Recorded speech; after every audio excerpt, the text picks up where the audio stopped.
ہے خیریت سے ہوں گے۔ آج نئے ولاگ کے ساتھ حاضر ہوں۔ آج 2-3 موضوعات ہیں اور یہ تمام موضوعات جو ہیں افغان مہاجرین کے حوالے سے، افغانستان میں تحریک طالبان کے حوالے سے، پاکستان اور افغانستان کے تعلقات کے حوالے سے ہیں، اور جو دہشت گردی کے واقعات ہیں اس کے حوالے سے آج بات کریں گے۔ تفصیل میں جانے سے پہلے آپ سے وہی ریکویسٹ کہ چینل کو لائک کر لیں، سبسکرائب کر لیں، دوستوں کے ساتھ شیئر کریں اور ساتھ میں جو گھنٹی ہے اس کو پریس کر دیں۔ آج دہشت گردی کی بڑی واردات ہوئی ہے، باجوڑ کے اندر واقعہ ہوا ہے۔ وہاں پہ ایک بم دھماکہ ہوا ہے جس کے اندر ایک نوجوان اسسٹنٹ کمشنر جو ہے فیصل سلطان وہ شہید ہوا ہے۔ اس کے ساتھ ساتھ ایک تحصیلدار بھی شہید ہوا ہے، ایک صوبہ دار اور پولیس اہلکار۔ تو بتایا جا رہا ہے ابتدائی جو اطلاعات ہیں کہ 4 یا 5 کے قریب لوگ شہید ہو چکے ہیں، جبکہ زخمیوں کی تعداد زیادہ ہے۔ تو یوں محسوس ہوتا ہے کہ یہ جو ذیلی افسران تھے ان کو ٹارگٹ کیا گیا ہے۔ اب پاکستان کے اندر جو دہشت گردی کے واقعات ہیں بدقسمتی سے وہ اس میں اضافہ ہو رہا ہے۔ جو دہشت گردی افغانستان سے ہو رہی ہے اس کے اندر جو اعداد و شمار ہیں اس کے مطابق اس سال جو ہے وہ 40% اس میں اضافہ ہوا ہے، یعنی پچھلے سالوں کے مقابلے میں اس سال دہشت گردی کے جو واقعات ہیں وہ زیادہ ہو گئے ہیں۔ اس میں زیادہ جو ہاتھ ہے وہ ظاہر یقیناً تحریک طالبان جو ہے وہ کر رہی ہے، داعش کا تھوڑا بہت ادھر عمل دخل ہے، لیکن زیادہ واقعات جو ہیں وہ افغانستان سے جو تحریک طالبان ہے وہ آپریٹ کر رہی ہے۔ حافظ گل بہادر گروپ جو ہے وہ بہت ایکٹیو ہے اس صورتحال میں، اور وہ پاکستان میں دھماکے کر رہے ہیں۔ اس صورتحال میں پاکستان نے طالبان حکومت کو، یعنی افغان طالبان حکومت کو ایک بار پھر آگاہ کیا ہے کہ وہ تحریک طالبان کو لگام ڈالے۔ جی بالکل، اور افغان حکومت نے یہ فیصلہ کیا ہے کہ تحریک طالبان کو محدود کیا جائے۔ افغان حکومت نے بڑا کلیئرلی یہ میسج دے دیا ہے تحریک طالبان پاکستان کے لوگوں کو کہ پاکستان کے اندر کسی قسم کی کارروائی نہ کی جائے۔ ساتھ ساتھ جو طالبان ہیں ان کو ایک علاقے میں محدود کیا جا رہا ہے اور یہ کہا جا رہا ہے کہ وہ اس علاقے سے باہر نہیں نکلیں گے، اور اگر وہ اس علاقے سے باہر نکلیں گے ان کے خلاف کارروائی ہوگی، اور پاکستان کے اندر کسی قسم کی جو کارروائی ہوئی اس کی ذمہ داری تحریک طالبان پاکستان پر عائد ہوگی جو کہ افغانستان میں مقیم ہے۔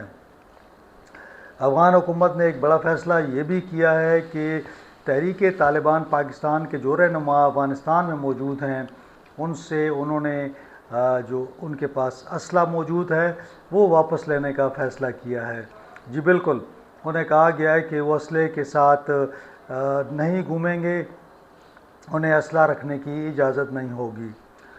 اور ساتھ ساتھ اب یہ بھی بات ہو رہی ہے کہ ایک جو ایگریمنٹ ہوا تھا، دوحہ ایگریمنٹ، پاکستان نے زور دیا ہے افغانستان پر کہ وہ دوحہ ایگریمنٹ پر عمل کرے، اور جو دوحہ ایگریمنٹ میں فیصلہ ہوا تھا کہ افغان سرزمین پاکستان کے خلاف یا افغان سرزمین سے کوئی بھی کارروائی پاکستان میں نہیں ہوگی، تو اب یہ کہا گیا ہے کہ تحریک طالبان کو روکا جائے، اور یہ افغان حکومت کی ذمہ داری ہے کہ وہ تحریک طالبان کو کنٹرول کرے۔ ساتھ ساتھ پاکستان نے چین پر بھی زور دیا ہے کہ چین پاکستان اور افغانستان کے درمیان جو مذاکرات ہوئے تھے اور اس میں بھی ایک ایگریمنٹ ہوا تھا کہ چین افغانستان کے اندر زیادہ سے زیادہ سرمایہ کاری کرے گا، وہاں پہ اسکل دے گا، وہاں پہ زیادہ سے زیادہ وہاں پہ منصوبے بنائے گا، پروجیکٹس کی تکمیل کرے گا۔ تو اسی حوالے سے پاکستان نے چین سے بھی کہا ہے کہ وہ بھی اپنا انفلوئنس استعمال کرے، کیونکہ پاکستان کے اندر چائنیز جو انجینئر تھے ان کے واقعات جو ہوئے ان میں بھی تحریک طالبان پاکستان ملوث تھی۔ اب چین نے بھی افغانستان پر واضح کر دیا ہے کہ اگر وہ تعلقات کو بہتر کرنا چاہتا ہے، تعاون کو بڑھانا چاہتا ہے، اور چاہتا ہے کہ تجارت بھی ہو اور جو صنعتی سرگرمیاں ہیں وہ بھی بڑھیں، اس کے لیے ضروری ہے کہ امن قائم کیا جائے۔ اور انہوں نے افغان حکومت کو یہ کہا ہے کہ پاکستان کے اندر کسی قسم کے واقعات نہیں ہونے چاہیے، لہٰذا جو بھی افغانستان میں پاکستانی طالبان موجود ہیں انہیں دہشت گردی کی کارروائیوں سے روکا جائے۔ میں دیکھ رہا تھا کہ افغان حکومت نے بھی بڑا اس کا پازیٹیو ایک جواب دیا ہے، اور انہوں نے اس بات کا عندیہ دیا ہے کہ افغان سرزمین کو پاکستان کے خلاف استعمال نہیں ہونے دیا جائے گا۔ اگر آپ کو یاد ہو تو افغان حکومت نے ایک وقت میں یہ بھی کہا تھا کہ جو تحریک طالبان کے لوگ ہیں انہیں ایک شہر کے اندر بساتے ہیں۔ اس حوالے سے دونوں ممالک کے درمیان بات چیت ہوئی، تاہم پھر بات یہ ہوئی کہ تقریباً کوئی 60 سے 70 ارب روپیہ مانگا گیا تاکہ ایک نیا شہر بسایا جائے۔ تاہم پاکستان نے پہلے تو اس پہ ایگری کیا، لیکن بعد میں محسوس ہوا کہ یہ نہ ہو کہ یہ آج 60-70 ارب دیں اور پھر ہر سال پیسے مانگنا شروع ہو جائیں، تو لہٰذا کہا گیا کہ نہیں، آپ اس کا خود بندوبست کریں۔ تو اب یہ اطلاعات آ رہی ہیں کہ جو تحریک طالبان ہے انہیں کہا گیا ہے کہ پاکستانی سرحد سے اور جو صوبے پاکستان کے ساتھ ملتے ہیں وہ علاقے وہ خالی کر دیں، اور وہ تمام کے تمام جو لوگ ہیں وہ دوسرے صوبوں میں چلے جائیں۔ پاکستان کے سرحد کے قریب کوئی بھی تحریک طالبان کا رکن وہاں پہ موجود نہیں ہونا چاہیے۔ یہ بڑی زبردست ایک ڈیولپمنٹ ہے۔ دوسری جانب ہم دیکھ رہے ہیں کہ ایران بھی جو ہے وہ روزانہ کی بنیاد پر لوگوں کو جو افغان ہیں ان کو نکال رہا ہے، تو بتایا جا رہا ہے کہ 30,000 ڈیلی افغان مہاجرین کو وہاں سے بے دخل کیا جا رہا ہے۔ 5 لاکھ کے قریب نمبرز آئے ہیں، لیکن پاکستان میں صورتحال یہ ہے کہ پاکستان نے افغان مہاجرین کو فی الحال نہیں نکالنے کا فیصلہ کیا ہے، اور نہ نکالنے کا فیصلہ اس بنیاد پر کیا گیا ہے کہ افغان حکومت نے ریکویسٹ کی ہے کہ جو پاکستان کے اندر افغان مہاجرین ہیں ان کو مرحلہ وار سلسلہ وار بھجوایا جائے تاکہ وہاں پہ ان کی ایڈجسٹمنٹ آسان ہو۔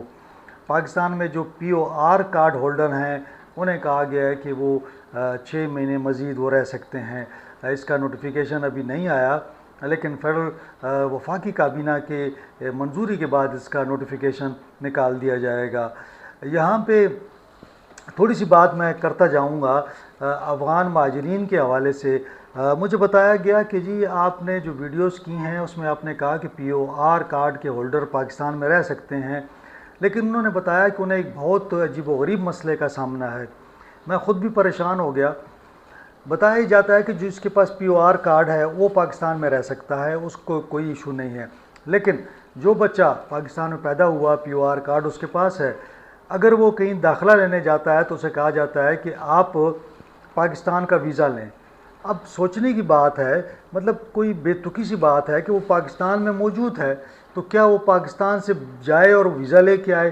تو پھر اس کا جب وہ پاکستان سے باہر جائے گا تو POR کارڈ تو اس کا ختم ہو جائے گا، کیونکہ وہ تو بارڈر پہ لے لیا جائے گا کہ بھئی آپ جا رہے ہیں چھوڑ کے پاکستان۔ اب وہ بچہ داخلہ لینے کے لیے اسکولوں کالجوں میں گھومتے ہیں کہ جی ہمیں داخلہ دے دیں، پاکستانی ادارے داخلہ نہیں دیتے۔ وہ بھئی کوئی عقل سے کام کریں، جب آپ کے پاس POR کارڈ کا مطلب یہ ہے کہ آپ کو پاکستان میں رہنے کی اجازت ہے۔ جب پاکستان میں رہنے کی اجازت ہے تو تعلیم اور صحت بھی تو آپ کو حکومت پاکستان دے گی نا۔ تو اگر آپ کسی بھی اب یہ پرائیویٹ جو کالجز یونیورسٹیز ہیں، مجھے بچے بتا رہے ہیں کہ جناب جب ہم جاتے ہیں ہمیں کہا جاتا ہے کہ ویزا لے کے آؤ، چلیں ہم نے پاسپورٹ لے لیا افغانستان کا اور ویزا اپلائی بھی کر دیا، تو ہوتا کیا ہے؟ وہ بتاتے ہیں کہ جناب سلسلہ اس طرح ہوتا ہے کہ جب ہم داخلے کے لیے جاتے ہیں وہاں پہ بھی یہ ایشو آ جاتا ہے۔ اچھا پھر دلچسپ بات دیکھیں، چلے انہوں نے ایک دفعہ ویزا لے لیا پاکستان کا کسی طریقے سے، جو آن لائن ہے چونکہ آج کل ویزے، تو آن لائن وہ اپلائی کرتے ہیں کہ جی ہمیں ویزا چاہیے، ویزا مل جاتا ہے، وہ ویزا لے کے وہ جاتے ہیں اس ادارے میں اور ان کو بتاتے ہیں کہ جناب ہم تو یہ ویزا لے آئے ہیں۔ اب پھر کیا ہوتا ہے؟ پھر جب ڈگری کا لینے کا ٹائم آتا ہے کہ جی ڈگری دے دیں، تو پھر وہی مسئلہ آ جاتا ہے کہ جو کہتے ہیں کہ جناب آپ نے وہ ویزا جو ہے نا اپنے ایکسٹینڈ کروایا ہے اور اب جو 2 سال 3 سال گزر گئے ہیں، ڈگری کے لیے آپ آئے ہیں تو ڈگری کے لیے پھر پاکستانی ویزا لیں۔ اب مجھے سمجھ نہیں آتی کہ ہم کیسے، مطلب اداروں میں اندر کون لوگ بیٹھے ہوئے ہیں؟ آپ کون لوگ ہو یار؟ ایک بچہ جو پاکستان میں ہے اس کو آپ پاکستان کا ویزا لینے کے لیے کیسے کہہ سکتے ہو؟ وہ جائے گا کابل، جائے گا کہاں جائے گا ویزا لے کے آئے گا؟ پھر جو لوگ پاکستان کے اندر ہیں وہ اپلائی کر دیتے ہیں کہ جناب چلیں جی ہمیں یہ ویزا آپ دے دیں۔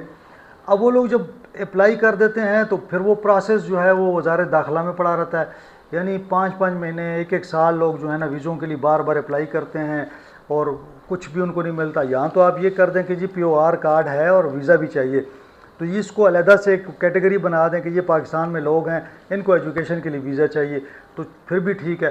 اب وہاں پہ بھی وہ کہتے ہیں کہ جناب وہ ریجیکشن ہوتی جاتی ہے۔ اب جس بچے کا ویزا ریجیکٹ ہو جاتا ہے وہ تعلیم کیسے حاصل کرے گا، وہ ڈگری کیسے لے گا، مجھے یہ بتائیں۔ تو یہ بڑا ایک ظالمانہ قسم کا کام ہے، مجھے تو سمجھ نہیں آ رہی کہ یہ کیا، یہاں تو ایک بندہ پاکستان سے باہر ہو تو آپ ویزا لے کے وہ آئے اسٹڈی ویزے پہ پاکستان آ جائے، ایک بچہ پاکستان کے اندر ہے تو کیسے جا کے پھر وہ لے کے آئے، اور پھر جب آپ اس کو ویزا نہ دیں تو کیا کرے، وہ تعلیم نہ حاصل کرے، وہ کیا کرے؟ تو یہ عجیب و غریب معاملہ ہے۔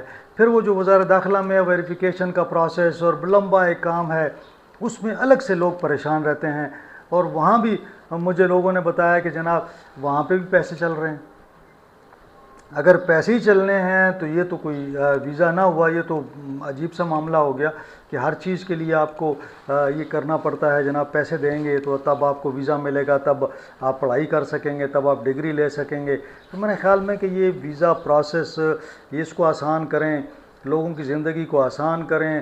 اگر وہ فارنر ہی ہے نا تو اگر وہ پاکستان آتے ہیں یا جو بچہ یہاں پہ ہے اس کی تو کوئی کیٹیگری بنا دیں۔ ایک بچہ جب تک آپ نے ان کو یہاں چھوڑا ہوا ہے وہ اس کو اتنا حق تو دے دیں کہ وہ تعلیم حاصل کر لے، وہ اپنی ہیلتھ کے لیے کچھ کر لے، اگر وہ اپنی کوئی جاب کے لیے کوشش کرے تو کم از کم اس کو ویزا تو پھر دے دیں نا۔ جب تک POR کے لوگ پاکستان میں ہیں تو آپ ان کو پھر ایکسیپٹ بھی کریں، ان کے لیے کام بھی کریں۔ تو بہرحال آج یہی معاملہ تھا، اور لگتا یہ ہے کہ تحریک طالبان کو آہستہ آہستہ کچلا جا رہا ہے، اس کو ختم کیا جا رہا ہے، اس کا صفایا کیا جا رہا ہے افغانستان سے۔ اس حوالے سے جو بھی نئی اپڈیٹ آئے گی وہ بھی میں آپ کے ساتھ شیئر کروں گا۔ آج کے لیے اتنا ہی، انشاءاللہ اگلے ولاگ میں آپ سے ملاقات ہوگی۔ اپنا خیال رکھیں، اپنے رشتہ داروں کا، دوستوں کا خیال رکھیں۔ مجھے اجازت دیں، اللہ حافظ۔